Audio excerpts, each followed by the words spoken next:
Sonic Boom was Oh boy, good start. Psycho Circus was released 25 years ago today, which means that I am now officially old.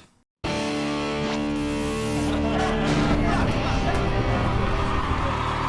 I'm just playing. But it has been a quarter century now since the album was released, and of course that was all the way back in the previous millennium. Spelled M-I-L-L-E-N-I-U-M, millennium! And I know there's a bunch of you right now out there that just can't wait to tell me how much of a non-Kiss album this is, and the songs suck, and blah blah blah, but you know what, that's okay. Because this was my first Kiss. And normally we do full album reviews on our podcast, but I don't know. With so many anniversary releases in the month of September alone, we just simply can't keep up. Anyway, I thought I would go ahead and do a quick video for you guys, a solo video, talk about some of the songs and just the album, and even show some merchandise, because apparently I have a lot. So like I said, this was my first Kiss. Actually, well, my first Kiss album, I should say. This came out September 22nd, 98. My brother and I had just discovered Kiss a few months prior in the summer with Kiss Extreme Close Up, which is the perfect crash course in Kisstory, or at least up until, 92.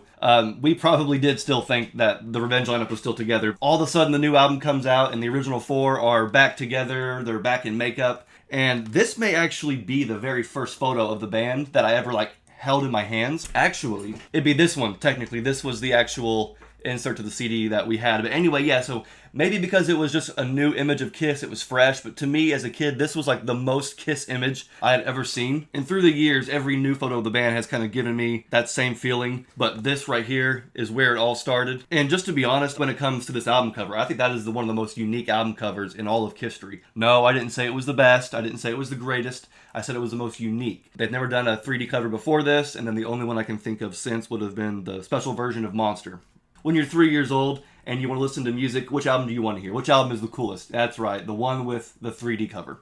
As for the album itself, I loved it then, I love it now. I didn't know at the time that Peter and Ace weren't as involved, but come on, how many of you actually knew that Peter was only on one song on Dynasty, or Ace not at all on Creatures? I mean, we learned eventually, but at the time, you never know. It's just, the songs are what matter. The title track, Psycho Circus, perfect song, 10 out of 10, still being played live today, rightfully so. I can think back to when I first heard this. Back in the 90s, stereos and speakers were taller than I was at the time. So I can think back to putting my ear up against the speaker, listening real close to that carnival music as it starts to get louder and louder. I'm thinking, what in the world's going on? And all of a sudden, Paul Stanley, full voice, just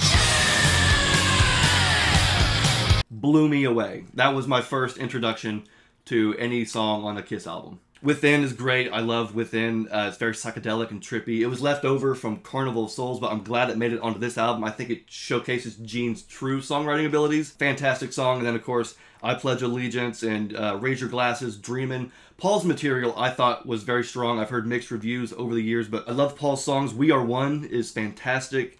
You Wanted the Best isn't even that bad. Speaking of Dreamin', Bruce Kulick makes an appearance on this album. He actually co-wrote Dreamin', and then, if I'm not mistaken, he also played rhythm guitar on Dreamin', played bass and backing vocals on Dreamin', and even did bass and backing vocals on Psycho Circus. And backwards guitar on Within. Jeez, this is crazy. Ace plays guitar on In the Void and bonus track In Your Face. Wrote and sang lead vocals on Into the Void and In Your Face. Also sang vocals on You Wanted the Best. Peter Criss played drums on Into the Void, sang vocals on both You Wanted the Best and Finally Found My Way. The rest of the drums and guitar work were handled by Kevin Valentine and Tommy Thayer, but this must be the most star-studded Kiss album there is. My issue with the album, I guess, is that it just didn't end as strong as it started. You get some really good, strong stuff in the first half of the album, and then it starts to kind of get slow and sappy, and I don't know. I guess I just wanted more songs like Raise Your Glasses. But let's face it, when you're 3 years old, you can hardly call yourself a musical genius. So through the years, I've grown to appreciate certain things about the album. Like, for instance, in Journey of a Thousand Years, when it reprises that same section from Psycho Circus.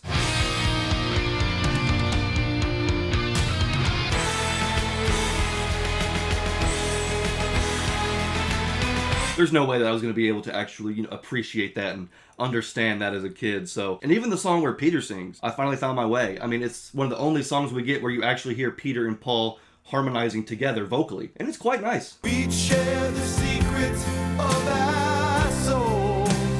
Personally, I think some of those demos should have made it to the album. Body and Soul was fantastic, although I guess it does sound kind of sort of like some of the other stuff Paul had on the album, kind of like Dreamin'. But that was still a good one. And then Sweet and Dirty Love I thought was okay. It just needed a little reworking and maybe a new title, but no, Ace would have ate that riff up. Speaking of, that bonus track, In Your Face, I think that should have been on the album as a regular song. It's a hard rocker. I think it breaks up some of those, sappy songs a little bit better, and it even gives Ace another song on the album. I don't know what it is about this album, for instance. You have one song that Peter sings and one song that Ace sings, and then on Sonic Boom and Monster, you only have one song each from Tommy and Eric, and it's like, I would totally take more material from each of them, from anybody, as long as it competes with the rest of the album. So if it's a good song, put it on the album. I don't know. In my opinion, the bonus track, I think, should have been the re-record that the original four did for Detroit Rock City in the studio. Now, of course, this was used for the movie, which I guess the movie wasn't out yet until the next year, so that might not make any sense. But I don't know. I'm just upset that version did not get an official release on a Kiss album. Even the movie soundtrack. And it's the last recording with the original four. Come on. But let's talk about the tour, because the tour...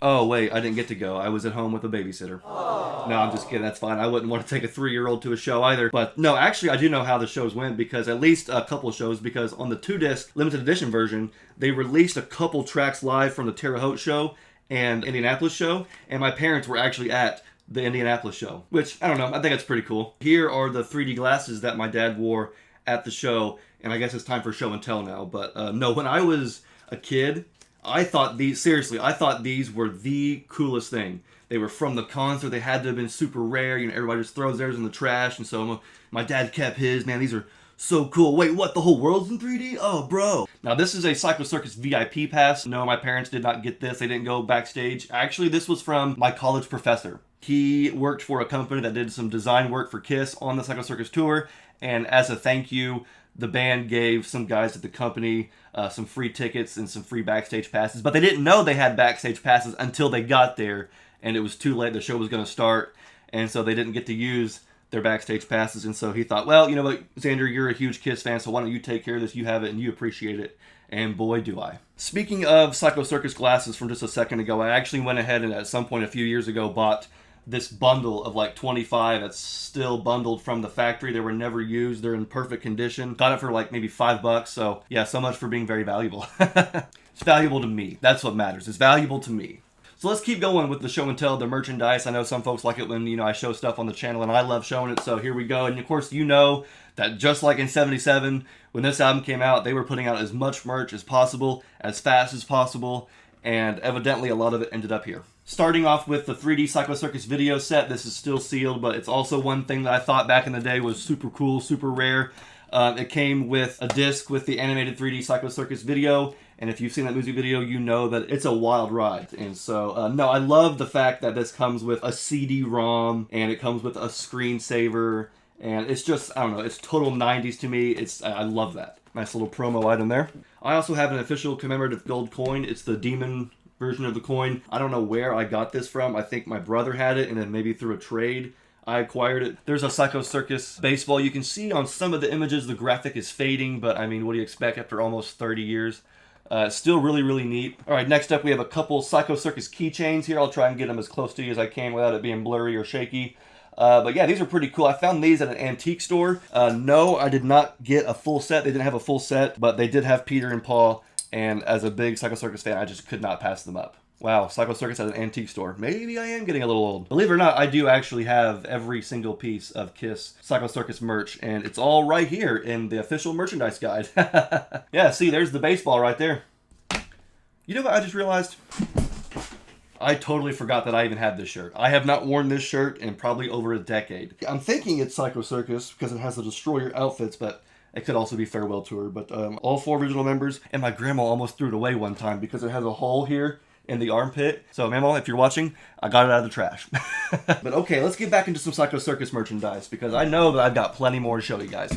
Okay, so here's some more promo stuff, and this one's kind of big, so I'll try and get it in the frame as best as I can. But you can see here that this is a really cool, awesome promo CIRCUS lenticular poster. It measures about 2 feet by 2 feet. I don't know if this was used in the stores or in display or, whatever it was, but you can see it has a small bend here. But I really don't care. I mean, I never even thought that I would ever own this, I mean, and it's a shame because I wish I had more room on my walls because they're all just completely floor to ceiling at this point, but it just brings me back, man. And speaking of promo, I also have this really cool CIRCUS promo stand here. It's about a foot tall. You can see here it has the cutout, the Kiss logo. And this is also 15 bucks. I paid 30 bucks between this and that poster over there. That's a pretty sweet deal if you ask me. I love promo items. I love cardboard stand-ups like this. I mean, it sounds kind of dumb, but I don't know. I'm a marketing guy. I'm a design guy. And this was like the ultimate marketing. And so let's go ahead and show this here. So this is a little bit smaller, but it is from the Nightmare Child Psycho Circus PC game. This was also available on Sega Dreamcast. Very cheap, but I just love, again, I love promo items. I love the stand-up stuff. And this game was very interesting. I actually do have a couple copies of it. I guess I'll go ahead and show those real quick. Here's the PC version that I have. It's the Spaceman variant, or excuse me, the Celestial variant. So the names are different. They're not Demon, Star Child, Catman, Spaceman. It's Celestial, Starbearer, Demon, and Beast King. I also do have a Sega Dreamcast version. I just got this recently, thanks to my brother. He picked this up. He's always looking out for me. Thanks, bro. At some point, I would like to boot up the game again and get back into it, play it, and maybe even do a stream for the channel. That'd be pretty cool. Okay, we're getting close to the end here. Just a few more things. This is all glassware stuff. So real quickly, we have a cool Psycho Circus shot glass there.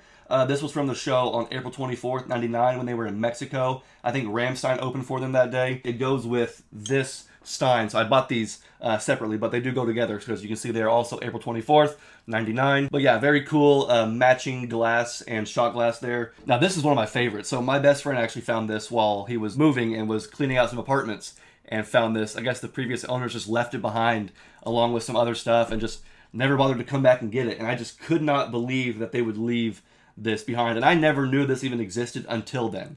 Like my buddy sent me a picture. He's like, hey, have you seen this? Do you have one? Do you want it? I was like, dude, I've never, how much do you want? He goes, it's all yours, man. So I was like, dude, sweet. And then the last thing I have to show is probably the coolest, for me at least. And it's this little shot glass right here. I will dump out everything that's in it because this is what I use to hold my Kiss guitar picks. I mentioned earlier about that photo of the back cover of the album being one of the first I ever saw of the band. Well, this perhaps may have been the second photo I ever saw of the band. This wild artwork right here, which has been ingrained in my brain forever. It is some of the best artwork I've ever seen of the band. If this was more photographic, then this was like superhero Kiss. Jeb got a wicked sick tattoo of it. Anyway, I want to know what... So leave it to me to forget the one thing that's been right behind me the whole time, the Psycho Circus gold CD. I don't want to take it off the wall. The magazine rack I know is in the way, so enjoy this pre-shot footage. But yeah, it's super awesome. I had to, of course, put it next to the other gold records. And I even forgot to show the Psycho Circus tour book. Man, it kind of makes me wonder what else I'm forgetting around here. But no, gotta show this, obviously. One of the very few tour books that has a raised texture to it. I know the World Domination Tour book did as well. I believe this is a third version of the tour book, if I'm not mistaken. The first version was Dodger Stadium specific, and then the ones that were sold on the beginning of the tour were the exact same, just with a different cover. And then these were sold for the rest of the tour because they actually do come with some live shots. And I'm assuming these shots are from the Dodger Stadium show. Okay, so hopefully now I've completed showing you everything that I have that's Psycho Circus. Anyway, I want to know what everybody else thinks about Psycho Circus, the album, the era, the merchandise. Did you see a concert on that tour? Maybe you were in Indianapolis with my parents. I don't know. Let me know in the comments about what your thoughts are on Psycho Circus. And then, join me in celebrating 25 years of the album. I can't believe that. That is so crazy. But yeah, no, we're always taking time to celebrate Kiss here on this channel. So if you're a new Kiss fan, a veteran Kiss fan, all Kiss fans, like and subscribe. I love making Kiss content for you guys. So yeah, hopefully you enjoy this video.